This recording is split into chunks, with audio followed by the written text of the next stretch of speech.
tonight for our school safety forum. This is the first time we've done this, and so this is going to be a little bit new. Am I not on? Can you hear me? There we go. So it's going to go higher. So my name is Neil Urig, and I'm with the Post Falls Police Department, and I'm going to be the moderator for this event. This will be the first. Is this it? Is it working now? Hello? Okay. How about now? So this is the first time we've done this event, and what we're trying to do here is open a dialogue with the community to talk about school safety. Obviously, there's been a lot of talk in the news about what happened in Uvalde, and I want you guys to hear firsthand from our administration, from our school district, and from our fire department how we respond. When you look back over the past 100 years in school safety, there's been about 4 events. The first one was the Bath Massacre in 1927. I'm going to borrow that mic. Okay. In 1927, and that was a school bombing that happened in Michigan, and 38 students were killed. That was the first incident of school violence in memory in the modern era. Then in 1966, there was the college student in the tower at University of Texas, where he assassinated 16 students and other people on campus. 1999 was Columbine, where 12 students were lost and 1 teacher. And then in Uvalde, 21 people were dead. In each of those instances, we take lessons from that. And so today I want us to take lessons about what happened in Texas and apply it to what we do here. And you guys can hear firsthand how we respond. Now I'll give you a couple ground rules on how this will work. We are recording this, but it's not live streamed. The reason for that is if something is said that's not appropriate for release, I have to edit it. Like if someone brings up tactical situations, we can't have that out there. So please be mindful, we are going to try to avoid talking about tactics. Number 2, on the back table there's a red book. You guys are welcome to have that. It's a book from our police department about active shooter situations. And then there's a QR code if anybody still uses these. And this will take you to the report by the United States Secret Service on statistics about school shootings. And this report was done in 2021. So I invite you to take a look at that as well. Finally, if you need the restrooms, go out this door, take a left into the commons, turn right, and it's at the end of the commons, you'll see them there. So as we begin, I'm going to introduce you to our panel. On the very end is Mark Brannell. Mark Brannell is a captain with the Post Falls Police Department, and he oversees the Investigations Division, which includes our school safety initiatives. Next to him is Dina Nacarado. She is the superintendent of schools, so she's responsible overall for our school safety within Post Falls School District. Next to her is Annette Clark. She's the school resource officer at River City Middle School, and she's our most tenured school resource officer in the district. Next to her is Ryan Dahlke. He is the leader of our sniper unit in our SWAT team, and is a street patrol officer when he's not performing those duties. And then finally, we have Chief Chris Way, and he's with the Kootenai County Fire and Rescue. He's been a firefighter for 30 years, paramedic for 28, correct? So a lot of experience on this stage, so I want to give him a hand, please.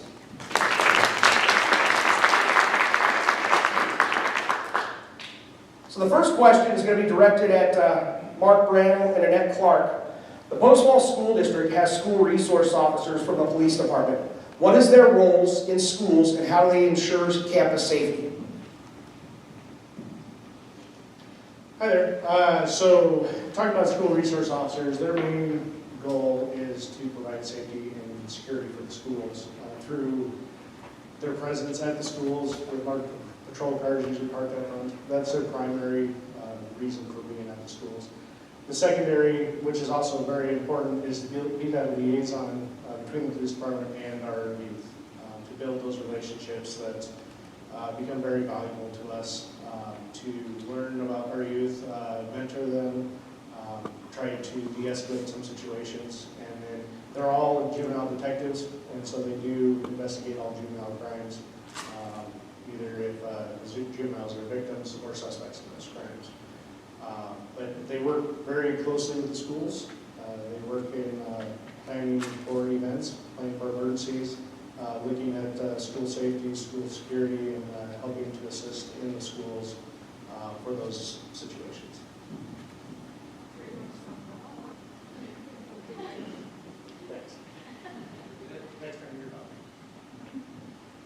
for Dina. Dina, what happens during lockdown drills and how do you communicate with parents about them? We conduct lockdown drills twice a year in our school system, once in the first semester and once in the second semester. At the elementary level, the first lockdown is actually announced, so it's not a surprise. And in the event of a lockdown drill, we ensure that all exterior doors are closed and locked, which means that the custodian or another designee make sure they canvass the perimeter to ensure the doors are locked. The teachers lock the classroom doors, turn off the lights, and move the students to an area that's out of the line of sight. And the students are asked to remain silent. And the police department participates in our lockdown drills for a variety of reasons. One, so that they can become familiar with the different layouts of all of our different schools. Two, to let us know what we're doing well. And three, what, if anything, needs improvement. So we're very grateful to the Post Falls Police Department as they are with us in these different drills 24 times a year. Thank you. Let's see if this one will work now.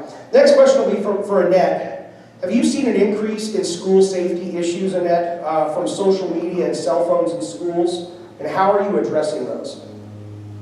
Oh, absolutely, there's an increase due to social media.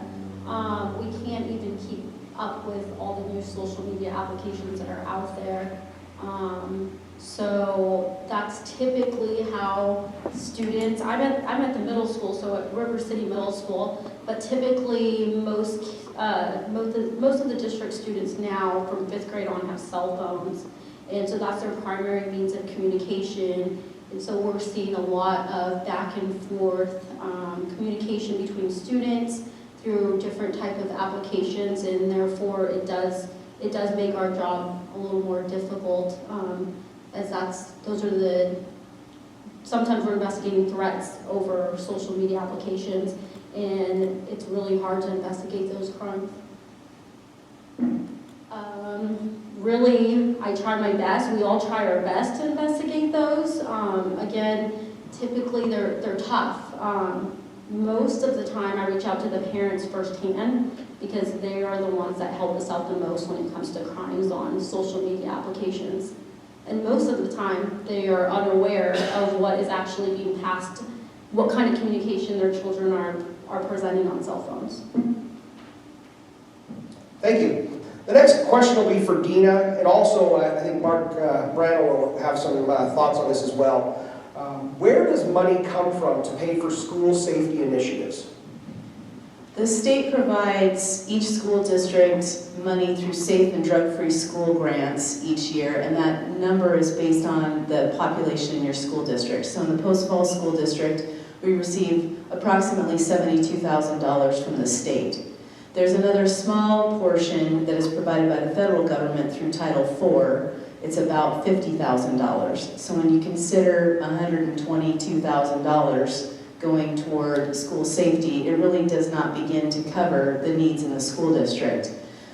We rely on our supplemental levy to cover the rest of the cost for our bus and systems, for our security upgrades, for our cameras and our camera upgrades, and to maintain our school resource officers. So that supplemental levy is incredibly important. Thank you, Dina. I want to talk a little bit about drugs. I'm going to talk loud. Can you all hear me so that way they'll pick up the mic? I want to talk a little bit about drugs. I think you all probably heard about the incident at Post Falls High School where a student encountered fentanyl and overdosed. I'd like to hear a little bit about Narcan, what that is. So, Chief Way, would you mind addressing what Narcan is and how it works? So Narcan is a drug now that is readily available. In fact, you don't even need a prescription anymore. You can get it over the counter as a citizen. It used to be something only medical responders carried, and then a few years ago, we worked with the police department to make sure that all their officers were carrying it. Just within the last couple of years, Narcan has become available to the general public. Narcan is what we call a narcotic antagonist. So where you're if an opioid overdose, and Narcan doesn't work on every drug, so Narcan really only works on opioid overdoses. So if it's an opioid class medication, so if somebody were to overdose on marijuana or cocaine or heroin does have some opioid, although there's new forms of heroin out there too. So that's a follow-up question that we need to ask is, the new forms of narcotics that come out every week. But it blocks your narcotic receptors so that you don't react to the opioid like you would if you didn't get the Narcan. Did that answer your question, Mona? It does. Okay. And then, Dina, can you talk a little bit about how Narcan is deployed in the schools, who has it, and how that happens?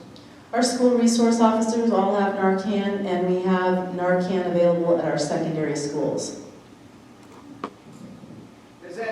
Chief, is that hard to use? Or is that a medication that requires a lot of training, or is it something that everyone should learn to use? So this would be where I would normally insert a joke about the cops having Narcan, but I'm going to be respectful. So, no, it's not hard at all, and in fact, it's used as like a nasal spray, and so the Narcan you would get over the counter, and you can go literally any pharmacy in town. You can have your physician write a prescription, or you can actually go to the pharmacist and the pharmacist can write it for you, and you can get it over the counter at that time.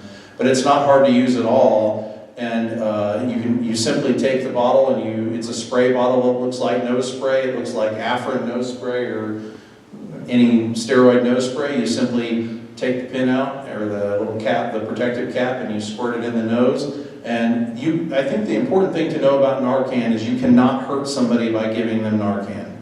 So I think that people hesitate and worry anytime you're going to give somebody a medication, and you would think, oh my gosh, what if it's not an opioid overdose? Or what if they're unconscious because they're having heart trouble instead of having a reaction to an opioid? You cannot harm anybody by giving them Narcan. And so that's why I think we've decided that having it available to the public, ultimately, and this is my, as a father of a teenager, and I wish we didn't have a drug problem to talk about, but I'm also a realist and recognize the calls that we run on. I mean, we're running an overdose every day, if not several times a day. And so the realism is it's better to deploy it out in the public, and the more Narcan we can have out there, the better. I'm thrilled. I mean, when Dina said earlier that, they've got it in the schools now, and they're going to be deployed for the school year this year. I mean, it's a sad commentary, but man, that excites me to think that the sooner we can get that on board, the quicker. We just had a patient the other day that it took 24 milligrams of Narcan. So one spray bottle is 4 milligrams. It took us 6 spray bottles of Narcan to reverse the overdose on a patient the other day. So that's 6 firemen or 6 police officers or 6 school resource officers or 6 people who you've got to have a dose of Narcan on to get this one patient reversed. So when we think about that, deploying more Narcan is really, really critical. That's great. Thanks for sharing that. It won't hurt anybody. I was going to ask that. Ryan, I'm going to ask you the next question here. You're a SWAT guy. Obviously, I'm not a SWAT guy. You can probably tell that by looking at me. What is it going to look like if a school shooting happens in Post Falls? What is it going to look like from a police department response? Without getting into tactics, what's going to happen? I'll try not to talk about the tactics too much, but basically, if we get a report of an active shooter incident, and that can come in a multitude of ways, right? So a number of years ago, we had that incident on Lakeland, and that came from a phone call to an on-duty officer who then relayed it. It could come in on a 911 call. It could be called in over the radio by a school resource officer. But basically what's going to happen is everybody's going to go. Anybody who is free and available to show up is going to show up at the school. Post Falls Police trains on a program called ALERT, which is the Advanced Law Enforcement Rapid Response Training. And that was created by Texas State University, and it's become the national standard for active shooter response training. So every year, we're in some capacity refreshing on this training. And the focus of that, and I'm going to, again, try not to talk about tactics too much, but ALERT training's focus is, very first thing that we want to do is we want to stop the killing. That's going to be our #1 focus. Once that is taken care of, then we can move on to stopping the dying. And that's where our relationship with KCFR comes in. I don't know if I'm going to step on your toes by talking about this, but they have a program called Rescue Task Force. And basically they have designated firefighters who have body armor and medical gear, like tons of medical gear that they can just throw on. And then they can meet us inside the schools, and then we can kind of start ferrying them in and out and get treatment to casualties quicker, and then they can coordinate the steps after that to get people rushed off to the hospitals or treated on scene if they can.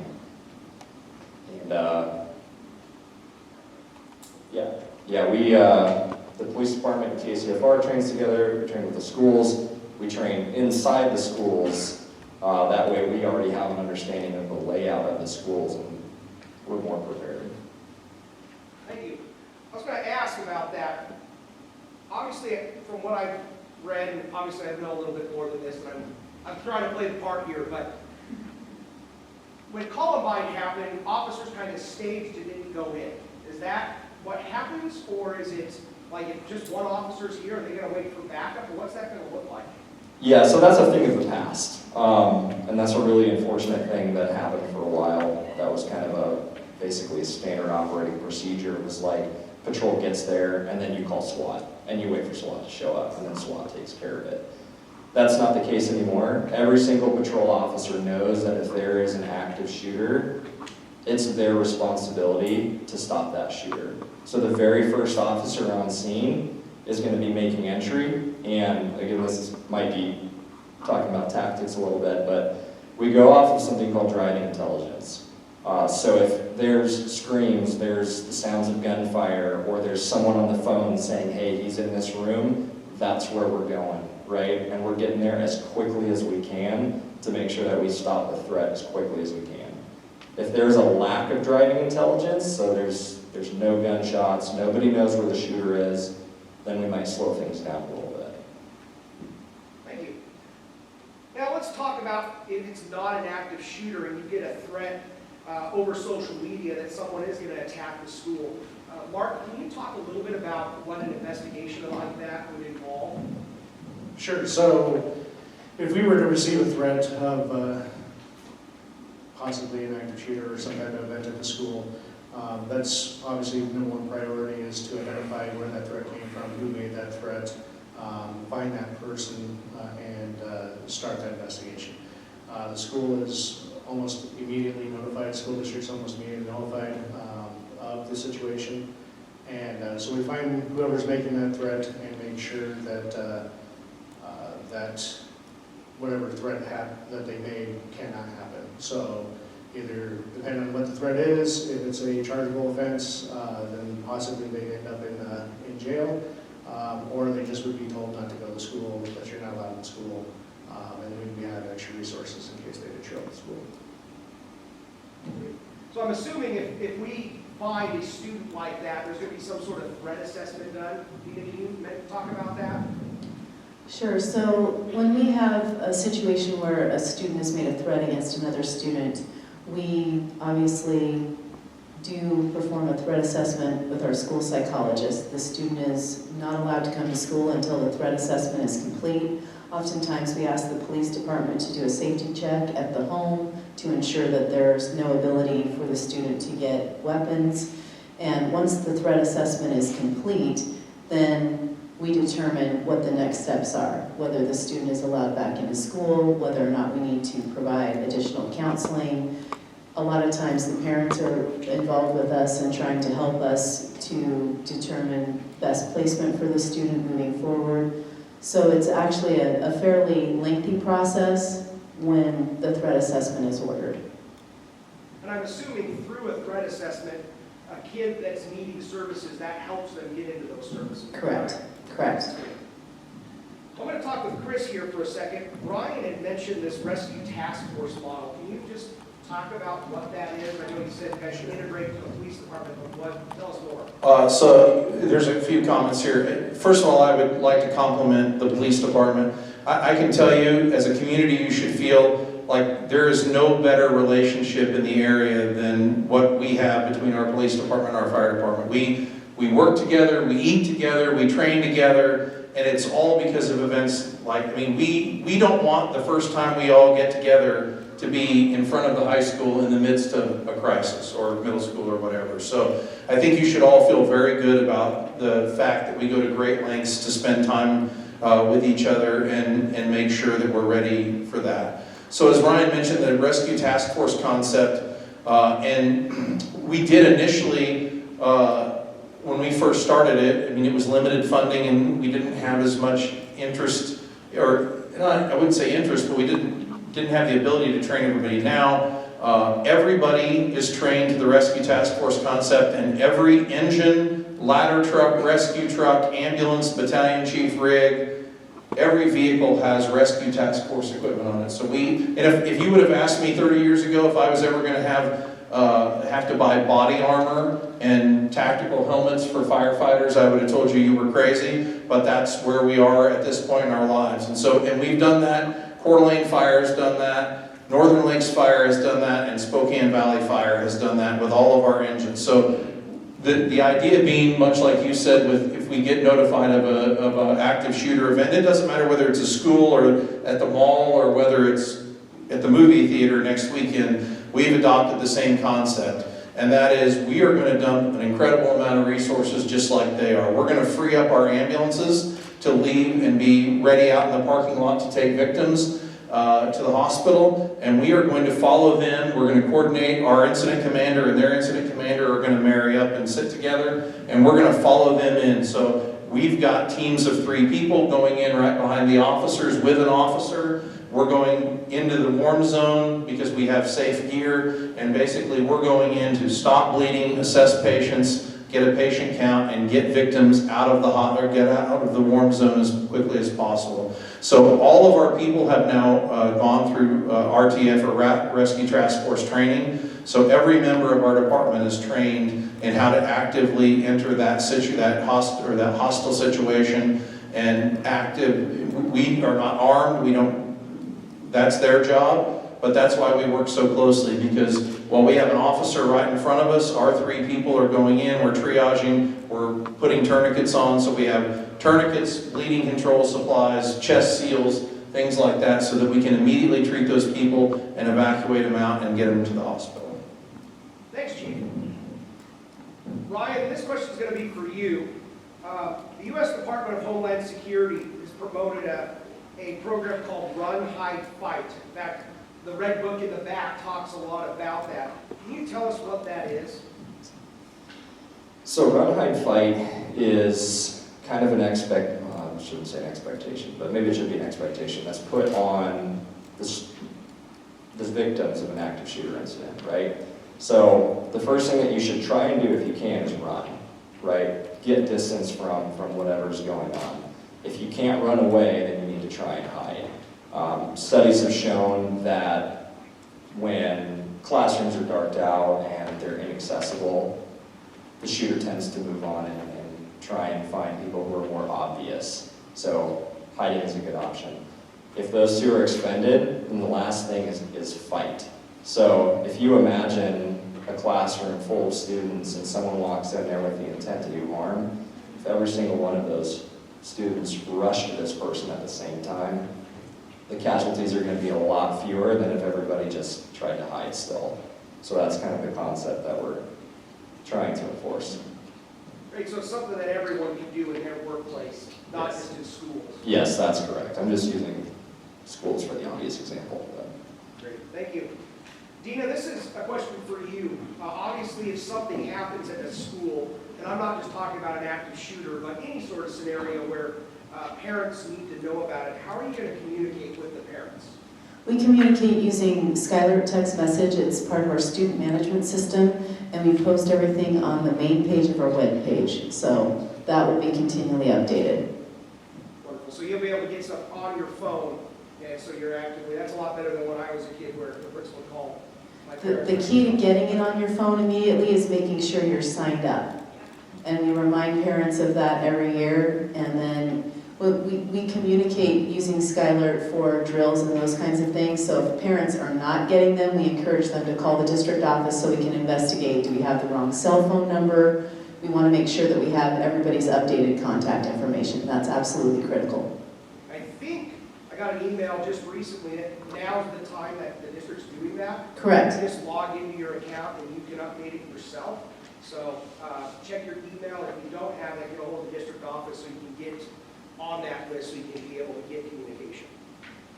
Very good. Mark, this question will be for you. I want to hear a little bit. We have school resource officers. Can you talk about how many we have and what it would take to get more? So currently, we're allotted 4 school resource officers for the Post Falls School District, and 1 additional for the new Elevate Academy that's opening this fall. What it would take to get more is honestly more cops. We're only allotted so many. We have responsibilities to patrol for the rest of the calls that happen during the day. And so our staffing levels over the years, as the population has increased, our staffing level has not increased as much, as quickly. And so getting more officers would be the first part of that. Like lots of businesses around, I'm sure many of you in this room have noticed that everyone's hiring, and right now we're having a real tough time getting officers, getting dispatchers, and so getting those qualified applicants to apply for the position has become a real challenge. And then lastly, when we do get an applicant or a new hire, it takes about 6 months to get them up to where they could actually go into a specialized unit like an SRO position or any other position at that point. So it is a little bit time intensive to get new officers started. Annette, can you talk about the different trainings that you've had to go through to be a school resource officer? I've had to attend basic school resource officer training, and then we do routine in-service training with our department. I've gone and done online training that's been sent out, and a lot of training just based on other school areas and scenarios that they've been through. They typically put out training as well, that we also take initiative to train on our own time. And we also have advanced school resource officer training, and we have NASRO training, which is a world wide training where a bunch of school resource officers get together and with school districts from other areas, and we have guest speakers who've been in situations that come through, and they also train us on different tactics that they've learned through the years. So those are primarily the trainings that we get for school resource officers. So I know sometimes, at least when I was a school resource officer, people would comment that school resource officers are fake cops and they don't go through the same training. Do you go through the same firearms training? Do you have to qualify like the rest of the officers, or is it different? Oh no, we are all sworn patrol officers, so we've been through the patrol academy, we've gone through the field training officer training. Most of us have been patrol officers. Like Captain Brantle said, school resource officer is a special duty assignment. There's a 2-year requirement. So we're not just, or I shouldn't say just, but we're not security guards. And we do go through range with our department, and there's times that we do have to leave the school to attend training, and that's to further our knowledge in the schools. But we do attend all the training that patrol officers attend. And I was going to ask, obviously not just this type of scenario, an active shooter kids, but is it right that you do something called forensic interviewing to help protect child abuse victims? Can you talk about that? Yeah, so I've been to forensic interview training. It was a week-long training, and they, most of the school resource officers have attended that training. So we're trained on investigating child abuse and sexual abuse cases, and so we have a way to interview children differently than other officers sometimes, and so that training is pretty extensive. We have a curriculum we follow And it's definitely a training that assists us in investigating those kind of cases. And also, if I can add, we also, I can speak for myself that I also get training from the students in the school district. They teach me a lot about social media and cell phone use, and so in the schools, I work on building a good rapport with the kids in my school, especially because they teach me more than probably anyone else, and they don't even realize it. Thank you. Mark, this question will be for you. I know the police department has a pretty robust canine program. How did we incorporate that into school safety initiatives? So our canines, all of them are narcotic detection dogs, and one of them, or two of them are patrol at-range dogs. And so we work with the school district very closely to bring those dogs into the schools when they're requested. A school of this size with our dogs, the problem with bringing a dog in to do a search, and especially a school this size, is the dog gets tired. They can only sniff for so long before it gets tired. And so typically 4 to 5 rooms is about as much as, and then the dog's got a break. And so to try to be as least disruptive in the school, we're selective on where we search with the canine.